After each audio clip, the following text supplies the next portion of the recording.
تیسری صفات علم اور ذکر۔ علم دو طریقے کا ہوتا ہے، ایک فضائل کا علم، دوسرے مسائل کا علم۔ دور صحابہ میں فضائل کا علم اتنا عام تھا کہ 100% امت 100% اللہ کے احکام پر کھڑے تھے، لیکن آج ہم نے اس علم کو اپنے سامنے سے اوجھل کر دیا، جس کی وجہ سے نماز جیسا حکم بھی 100% آج امت میں زندہ نہیں ہے۔ فضائل والے علم سے عمل کا شوق پیدا ہوگا اور مسائل والے علم سے عمل صحیح ہوگا۔ عمل صحیح ہونا یعنی حضور صلی اللہ علیہ وسلم کے طریقے پر آنا۔ ہر وہ عمل اللہ تعالیٰ کو محبوب ہے جو عمل حضور صلی اللہ علیہ وسلم کے طریقے پر ہو۔ اس سے ہٹ کر جو بھی عمل ہوگا اللہ تعالیٰ اس کی طرف دیکھیں گے بھی نہیں۔ اس لیے فرماتے ہیں جہنم میں جانے کے سینکڑوں راستے ہیں اور جنت میں جانے کا ایک ہی راستہ ہے، وہ ہے محمد الرسول اللہ صلی اللہ علیہ وسلم۔ اس علم کو حاصل کرنے کے لیے سب سے پہلے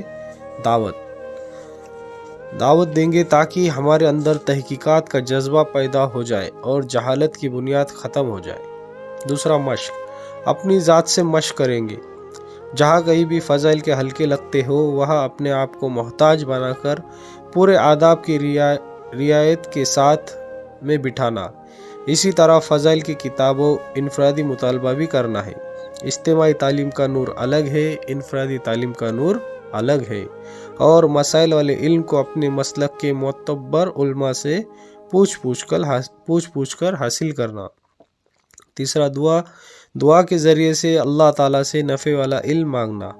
علامت، علم آنے کے بعد عمل آ رہا ہو تو سمجھنا کہ اس کی حقیقت آ رہی ہے۔ بغیر علم کے ہم اللہ کو پہچان نہیں سکتے۔ علم یہ قانونی غلامی ہے۔ اور اس کے ساتھ ہے ذکر سے یہ چاہا جا رہا ہے کہ ہمارے اندر کی غفلت دور ہو جائے اور ہر وقت ہمیں اللہ کا دھیان نصیب ہو جائے۔ مخلوق کی مشغولی چاہے حلال درجے کی کیوں نہ ہو، دلوں پر غفلت لاتی ہے۔ اس غفلت کو اگر دور نہیں کیا گیا تو دل سخت ہوتا ہے اور دل میں قساوت پیدا ہوتی ہے، پھر حق بات دل پر اثر نہیں کرتی۔ اس غفلت کو دور کرنے کے لیے اللہ کا ذکر ہے۔ جب ہم ذکر کریں گے تو اللہ کا دھیان نصیب ہوگا، اللہ کا قرب پیدا ہوگا، اللہ کی محبت پیدا ہوگی اور اللہ کی معرفت نصیب ہوگی۔ اللہ کا دھیان ہمیں گناہوں سے بچائے گا، اللہ کا قرب اللہ کی محبت پیدا کرے گا اور اللہ کی محبت اللہ کے حکموں پر چلائے گی اور اللہ کی معرفت اللہ کی پہچان کرائیں گی۔ جب مسلمان کو اللہ کا دھیان نصیب ہو جائے تو پھر مسلمان گناہ نہیں کر سکتا۔ جیسے ایک چور چوری کر رہا ہے اور اسے پتہ چلا کہ سامنے کے دروازے سے کوئی دیکھ رہا ہے تو وہ چوری نہیں کر سکتا۔ اسی طرح مسلمان کو اس کا دھیان پیدا ہو جائے کہ اللہ مجھے دیکھ رہا ہے تو مسلمان گناہ نہیں کر سکتا۔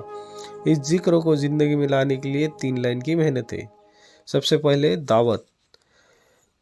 پہلے اس کی دعوت دیں گے تاکہ ہمارے اندر اللہ کا قرب اور دھیان آئے اور غفلت کی بنیاد ختم ہو جائے۔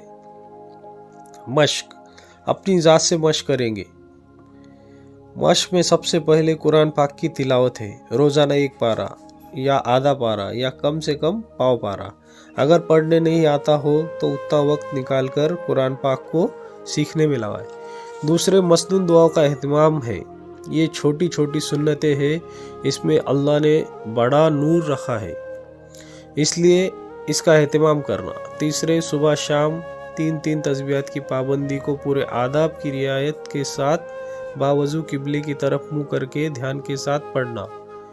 اور تیسرا دعا، اللہ تعالیٰ سے دعا کے ذریعے سے ذکر والی صفت کو مانگنا۔ اس کی علامت، ہم گناہ کرنے سے ایسا ڈرے جیسے ہم سانپ بچھو سے ڈرتے ہیں، اور جیسے پاخانے سے جتنی گھن آتی ہے ایسے ہی گناہوں سے نفرت پیدا ہو جائے۔ ذکر یہ یاد غلامی ہے۔